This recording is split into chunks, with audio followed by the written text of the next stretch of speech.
Voilà alors cure de main belge. Pour le fin de Fayard, je veux montrer vous quelque chose de nouveau qui va être en création 2010-2011. Et ça, c'est l'évidence inconnue 2. Et c'est la ville qui respire. La ville qui respire, qu'est-ce que ça parle? Ça parle d'une recherche dans Lazare. Et ça parle des choses qui sont dans la ville tous les jours, mais on ne va pas tous les jours et on ne va pas du tout comme ça.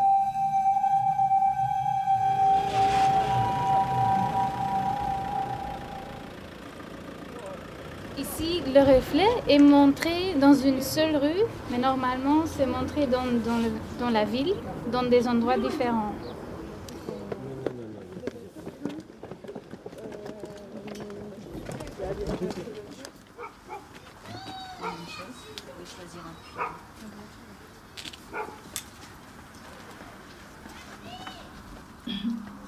On dit qu'une ville n'est pas viable sans l'eau.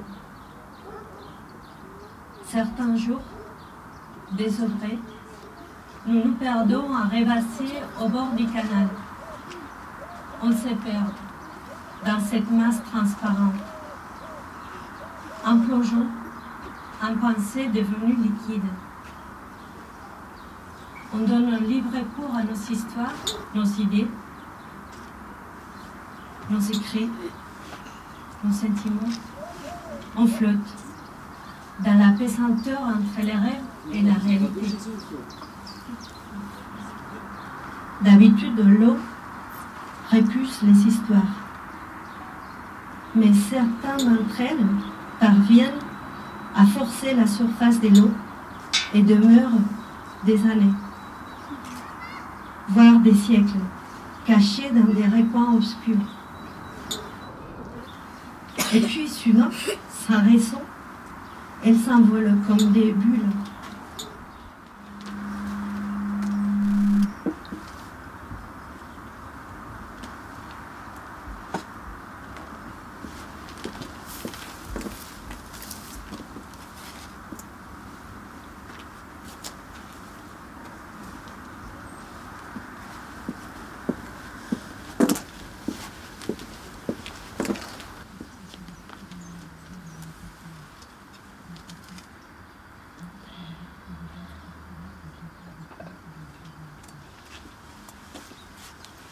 Dans les villes, il y a des endroits où nous ne mettons jamais les pieds.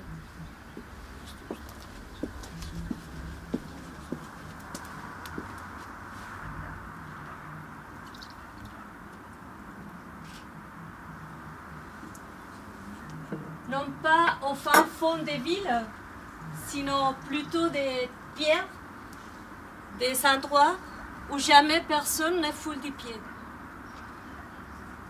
Sans raison, inexplicable, des endroits invisibles esquivés dans les rues les plus passantes, des trous noirs, comme si marcher dessus amènerait un malheur. Personne n'a compris d'où il sortait, pourquoi on n'y mettait jamais les pieds. C'est une idée, disaient certains. Des autres criaient « c'est le hasard ». Il a paru flagrant que chaque rue offrait semblables zones vides dans les endroits les plus improbables. C'est par là que la ville respire, racontait un enfant. On mesura les températures. Ces endroits-là s'avèrent être un demi-degré plus chaud que les autres.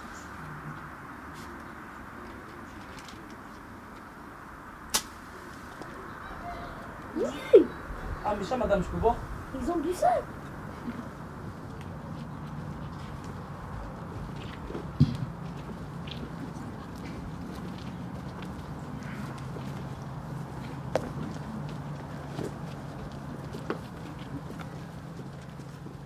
Vous allez vous rapprocher de la personne qui est sur la table.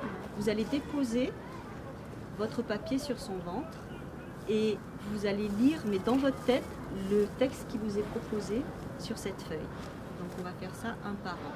D'accord ?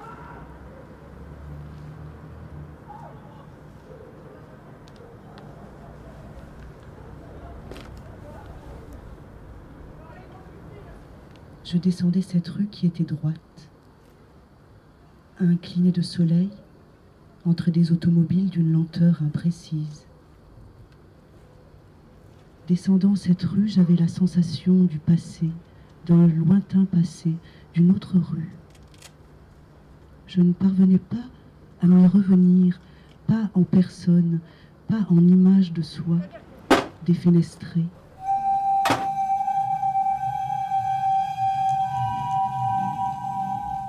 Dans mon travail, je ne parle pas du tout juste d'une image. Plutôt, il y a des différentes images, des différentes manières de m'exprimer.